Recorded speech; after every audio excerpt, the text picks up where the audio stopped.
que vemos alrededor que tiñen, pero lo importante de los tintes no es que tiñan o que en apariencia tiñan, sino que permanezcan, que sean estables a la luz y a los lavados e incluso a los roces. Entonces, bueno, con casi todo podríamos, como por decirlo entre comillas, manchar la ropa, ¿no? Tenemos mogollón de cosas que hemos traído entre todos y las hemos intentado como organizar en productos que nos ayudan a fijar los tintes, herramientas que podemos usar, incluidos los fuegos, las plantas que tiñen, que están aquí, plantas, líquenes y algún animalito. Y en esta bolsa tenemos las fibras. Entonces, lo que es absolutamente importante es que las fibras, sean animales o sean vegetales, sean 100% naturales.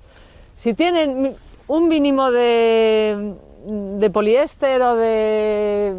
ya no nos sirven. Entonces tenemos, que hemos traído el vellón de Mari Carmen, tenemos camisetas, tenemos algodón puro. Hay una forma muy sencilla para averiguar que una fibra es natural o 100% natural o no lo es, que es mechero. Entonces le aplicáis un poquito de mechero y generalmente el algodón y los linos pues huelen a papel quemado y además se queman como el papel, o sea, hacen rrr, y la ceniza es como la del papel, muy así. Ese es uno de los trucos. Y la lana, pues la lana arde con una llamita, o sea, no arden en rojo y también lo veis que no hace pelotilla dura, que es lo que hacen las fibras que no son naturales. Entonces es aplicar el mechero, si queréis ahora lo metemos ahí y lo vemos. Tenemos lana hilada, este ovillo que es una hilatura muy mala porque enseguida que se tira se rompe, pero es muy bonita, esta está bien hilada y esta también. Y luego he traído lino, un poquito, pero para que lo veamos, y he traído otras cosas que podemos intentar teñir, como son lo que queda de las palas de las opuntias, de las chumberas.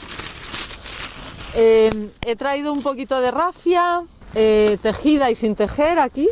Y luego, muy importante, para teñir hay tintes que son directos, que podemos meter las fibras tal cual en el tinte y se fijan, como son los líquenes y otras cosas que ahora os contaré, la cochinilla, por ejemplo, bueno, pero casi todas las sustancias, todos los materiales que tenemos para teñir necesitan que preparemos previamente las fibras. Entonces, esa preparación se llama morder, y realmente morder, de lo que se trata simplemente es cómo romper las cadenas de las moléculas que tienen las fibras. Ahí es donde se unen las moléculas de los tintes. Y entonces hay que morder las fibras. Entonces, morder es hervir o cocer las fibras con determinados productos como son el alumbre, sobre todo el alumbre potásico. No es el mismo proceso para las fibras celulósicas, que son las vegetales, que para las proteínicas, que son las animales. Para fibras animales es alumbre y cremor. Para fibras vegetales, alumbre y sosa. Las animales son pues la lana y la seda, y las vegetales pues eso, el lino, el algodón, sobre todo son los que usamos, digamos, en nuestro entorno cercano. Yo he procurado que este taller solo usemos vegetales o plantas que podamos conseguir cerca. O sea, que hay tintorias de América, de India, pero esas las he obviado. O sea, no las vamos a usar porque lo que interesa de este taller es conocer las plantas, no teñir. Para morder la lana, pues se pone, por lo general, se pesa siempre la fibra en seco. Y después de pesar la fibra en seco se pesa el 25% de alumbre y el 6% de cremor, que está aquí. Tártaro. Cremor tártaro. Tenéis aquí los botes y lo ponéis en el agua, lo disolvéis. Y muy importante, las fibras animales, bueno, no, solo la lana, a la seda no le pasa eso. Pero la lana es muy muy sensible a los cambios de temperatura. Entonces la lana la tenéis que meter en el baño de cualquier baño en frío y subir la temperatura con la lana allá adentro, porque los cambios bruscos de temperatura es lo que estropea las fibras. Hombre, hoy vamos a ser un poquito menos ortodoxos, pero es importante. Entonces lo tenéis cuando suba la temperatura, a partir de que cueza, no a borbotones, sino que cueza así despacito, pues lo dejáis 1 hora, 2 horas, 2 horas mejor que una, pero bueno. Y dejáis enfriar la tina con la lana dentro y luego la sacáis. Aquí lo que vamos a hacer es que se temple un poco y ya está. Bueno, esas son las lanas. Las celulósicas, como el algodón y el lino, pues lo que se usa es el alumbre y el carbonato, bueno, la sosa Solvay, el carbonato sódico, ¿no? En las mismas cantidades, 25% y 6% de sosa. Morder fibras celulósicas tiene 3 pasos y además hay que dedicarle casi 3 días en hacerlo. Hacéis un primer paso que es hervir con el alumbre y el cremor, lo mismo, 1 hora, 2 horas, y lo dejáis en ese baño una noche, sin sacarlo. Lo sacáis, lo escurrís, lo enjuagáis un poco. El segundo paso para morder las fibras vegetales se hace con taninos.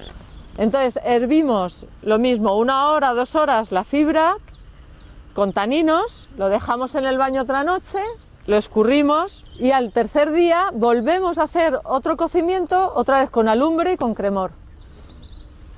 Y por eso digo que los algodones y los linos, a no ser que hagamos tintes directos, pues requieren un poco de más de tiempo y de mimo. Entonces, los taninos están aquí, en este rinconcito. Tenemos la cáscara de granada, los huesos de aguacate, las agallas de roble, a ver, abedul también sería de los taninos, algarrobas, taninos. Aquí lo que tengo, el abriguito de las nueces. Sí, esto es la nogalina, vamos, pero esta también funciona como tanino. Entonces, yo usaba el aguacate para morder el algodón porque el aguacate es el que menos color da. Y entonces así se nos quedaba más clarito y los colores que pusiéramos después pues funcionaban mejor. Los taninos sirven también para teñir de negro. Entonces, para poder teñir de negro, se cuecen y se les echa sulfato de hierro, pero que yo he hecho el mío. He procurado hacer cosas un poco que sean naturales y que las podamos hacer en casa. Entonces esto son un par de clavos de estos de Renfe que llevan como un par de semanas en este agua que tiene también vinagre. Entonces aquí sacamos lo que si le echamos al baño de los taninos podemos teñir de negro. Si no tienen taninos, al echar esto no se queda negro. El primer paso, el segundo los taninos y el tercero otra vez alumbre y la sosa. Estamos en las tarteritas que hemos traído ya con mordientes. Entonces yo también he traído cosas sin morder para poderlo probar con lo que no necesita mordiente. El siguiente paso sería teñir. Vamos a dejar las sustancias tintorias de momento y me voy a saltar el paso del tinte y os voy a hablar de los modificadores. Una vez que hemos teñido, podemos modificar los colores de alguna manera. Entonces, por ejemplo, os pedí limones, pues si echamos zumo de limón, lo que hacemos es potenciar los rojos. Si echamos el sulfato, lo que hacemos es oscurecer. Y tenemos también las lejías. Lo que pasa es que la lejía, todos hemos escuchado que la lejía lo que hace es desteñir, pero lo que he traído yo es, he hecho un intento de hacer lejía natural, que son cenizas y agua. Entonces lo mismo, si echamos unas gotitas de lejía en el tinte, también modificamos, de esta lejía, las lejías es mejor hacerlas con cenizas de encina o de roble, porque tienen más potasa. Para modificar es muy importante que cuando tengáis la tina con la fibra ya coloreada, es muy importante sacar la fibra y echar el modificador, revolver y luego meter otra vez la fibra. O sea, el paso sería teñir, sacar la fibra, echar el modificador, revolver y volver a echar la fibra, ¿vale? Tenemos muchos de estos así, con un nudito, y entonces pues si por ejemplo echamos en uno de los tintes 4 de estos, los sacamos, entonces en un poquito echamos un poquito de sulfato, en otro un poquito de lejía, entonces vemos cómo se va modificando. Es muy importante que junto a la muestra le pongáis cómo se ha mordido, con qué lo hemos teñido y con qué lo hemos modificado, porque si no luego no sabemos lo que hemos hecho. La cáscara de cebolla, o sea, solo las cascaritas de que tienen color, que tenemos la morada y la naranja, porque lo que hay que hacer es un cocimiento de la cáscara, sacar la cáscara, o sea, colar, por eso os pedía coladores, dejar lo que es el baño de color y echar ya ahí las fibras. Mordidas, por cierto, o sea, que tienen que ser de aquí, ya mordidas. La cebolla sí que necesita que estén mordidas. La cebolla puede dar desde naranjas a marrones. Si a la cebolla le añadimos un poquito de sulfato, lo oscurecemos mucho. O sea, por eso os digo que son recetas, pero claro que son como, primero morder con lo que mordamos, teñir y poder modificar los colores. O sea, son 3 pasos y con esos podemos conseguir miles y miles de colores. Lo que tenemos que hacer es como experimentar, aunque son fórmulas y recetas, de repente pues tú puedes teñir de cebolla encima de un eucalipto, o puedes teñir, ¿sabes? Que se puede ir combinando, es como cuando pintamos acuarela, ¿no? Que superponemos los baños y los tintes unos encima de otros. O sea, teñir a mí siempre me resulta bastante parecido a pintar con acuarela, porque de hecho, eso podemos hacerlo otro día, pero se pueden hacer acuarelas con estos tintes. Es bastante más complicado, pero se pueden hacer pastillas de acuarela con tintes naturales. Yo lo asimilo a la acuarela porque cuando pintamos al óleo o tal, son colores opacos, o sea, nosotros pintamos al óleo o con pinturas acrílicas y lo que hay debajo ya no lo vemos. Y cuando pintamos con acuarela, vemos, si hemos hecho una raya debajo en el papel, pintamos con acuarela y la raya se ve porque es transparente. Pues los tintes les pasa lo mismo. Por eso hay que lavar muy bien las fibras antes de teñir. Esta me encanta, esta es la gualda, o sea, es el color amarillo con el que hemos convivido toda nuestra vida. Entonces esta es la Reseda luteola, que crece en los bordes de los caminos, entonces de la gualda se recoge todo. Esta necesita mordiente. El azul sabéis que es un color que es muy difícil de conseguir, bueno, muy difícil no si tenemos la planta adecuada. Movió mucho negocio, que ha dado de comer a mucha gente y ha enriquecido a mucha gente también. Hay muchas especies que tienen la sustancia que es el índigo en sus hojas y en toda la planta. Lo que pasa que es muy difícil de extraer y de usar porque no es soluble en agua. Entonces el proceso químico yo lo tengo apuntado porque me resulta muy difícil acordarme de él. Es como recoger las hojas frescas y someterlo a un proceso de fermentación para conseguir estas bolas que venían de Oriente, que son como piedras azules, que incluso en la época renacentista y en la moderna se pensaban que era un mineral, y no. Entonces, para teñir con ella no se puede teñir como hacemos hirviendo y ya está. Hay que someterla a un proceso de oxidación y de reducción y además mantener una temperatura constante del agua. O sea, es una cosa complicada que de todas formas yo ahora os lo cuento. La planta de la península ibérica que tiene índigo es la Isatis tinctoria, es la de aquí. O sea, luego tenemos Isatis en India, tenemos persicarias, tenemos, bueno, un montón, pero la nuestra es la Isatis tinctoria. Lo mismo, yo he traído un preparado ya de Isatis hecho, bueno, con ácido sulfúrico, que por eso te lo pedí, pero para que lo vieseis. Yo no lo he encontrado como lo ha encontrado Mari Carmen, porque bueno, es difícil de comprar si no vas justo a comprarlo. No te lo mandan por correo, o sea, esto es así, pero yo lo que he usado es un poco de chapucilla, que es un producto para piscinas. Hace como una semana o algo así puse el índigo con el ácido. Y lo he tenido que estar removiendo cada tanto y en un sitio calentito. Teóricamente con esto echándolo en agua un poco templada, se echa una cantidad y con esto ya podríamos teñir. Yo esta fórmula nunca la he usado, es una prueba. Por ejemplo, esta sí que la podemos usar ahora aquí, os lo digo para que lo tengáis apuntado y así lo podéis hacer, que es lo que se llama la tina de 3 pasos, que es poner una parte de polvo de índigo, 2 partes de cal y 3 partes de fructosa que está ahí. A ver, agua caliente, agregar el índigo emulsionado en agua, después agregar la fructosa y remover, y después agregar la cal y remover, y esperar 15 minutos. Problema, que no aguanta la luz, o sea, que se va en cuanto le da el sol. Que es lo que os decía, o sea, que hay miles de fórmulas, pero siempre hay que probar realmente la permanencia del tinte. El tinte que hace el índigo no es químico, es físico.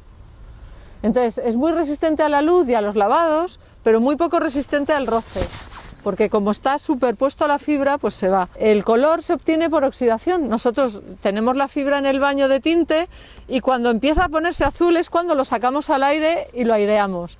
Entonces hay que hacer, si queremos un color azul más oscuro, lo tenemos que ir metiendo y sacando.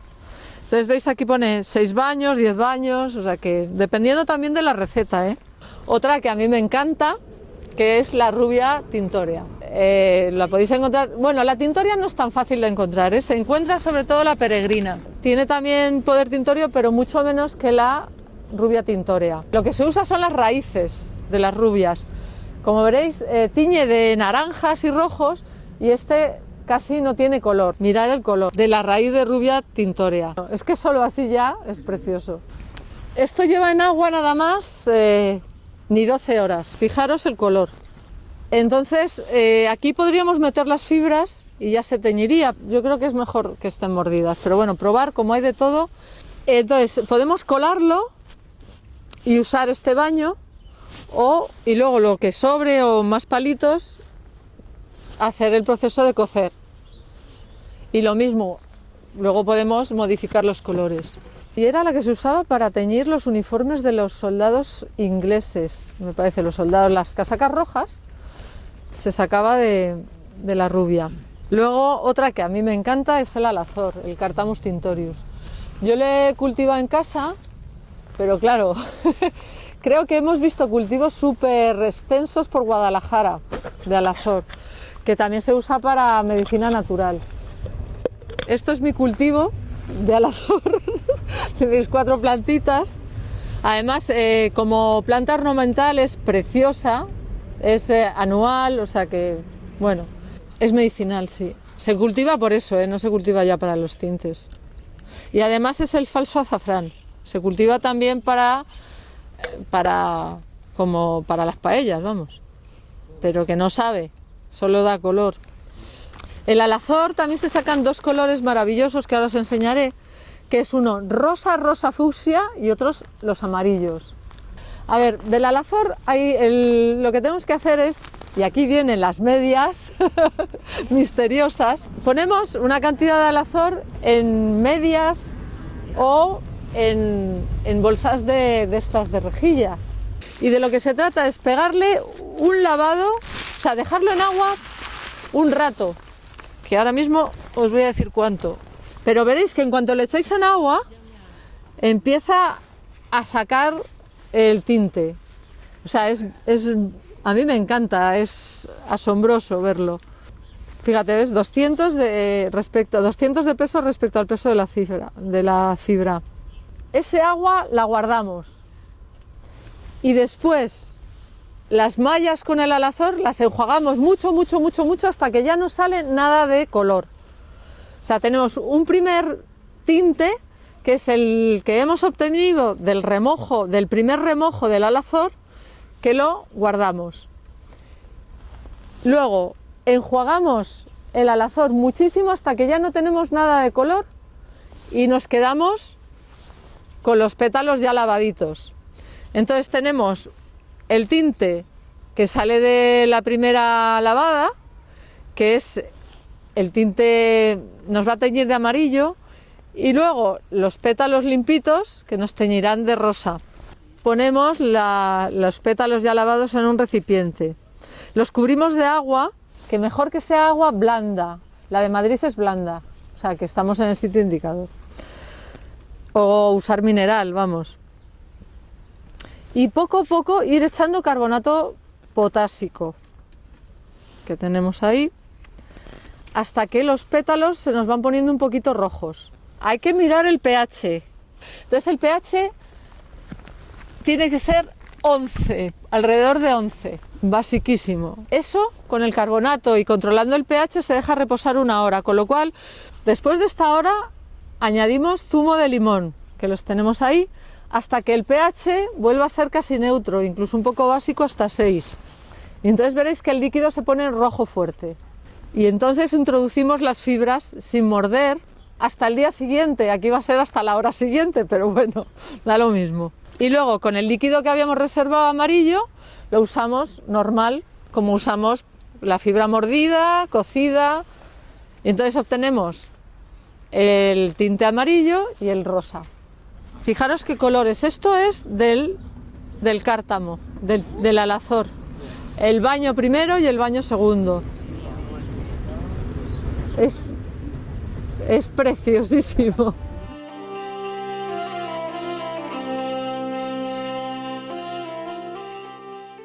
Hay mogollón de maderas como la de Berberis que hemos visto y tal, las de muchas rosáceas como los cerezos y cosas así que tiñen, pero claro, hay que machacarlas, el proceso ya es de mucho trabajo. Bueno, los líquenes. Los líquenes son tintes directos, o sea que no necesitamos usar mordientes. Hay líquenes que tiñen de amarillo y líquenes que tiñen de rojo, rosas, preciosísimos. Algunos procesos tintorios, como cuando se usa el sulfato y eso, hacen que la fibra después huela fatal. Entonces, los líquenes estos se usan después para tenerlos en un baño una noche y quitarles el mal olor. O sea, que tienen como varios usos, ¿no? Para saber si un líquen tiñe de rosa y de rojo, simplemente rasparle un poquito y echarle unas gotitas de lejía y enseguida sale un poquito de rojo. Si veis que pasa eso, coger un bote, moléis mínimamente el líquen y le echáis amoníaco. Lo dejáis un mes como mínimo y veréis que se va poniendo en algunos rosa. Yo aquí he hecho pruebas. Mirad, esto es un muestrario como yo entiendo que tiene que ser, ¿no? Cómo está mordido, los minutos, la hora, la hiedra, cochinillas con mordiente, con ácido acético, cochinilla sin morder pero con no sé qué, la rubia, que me encanta.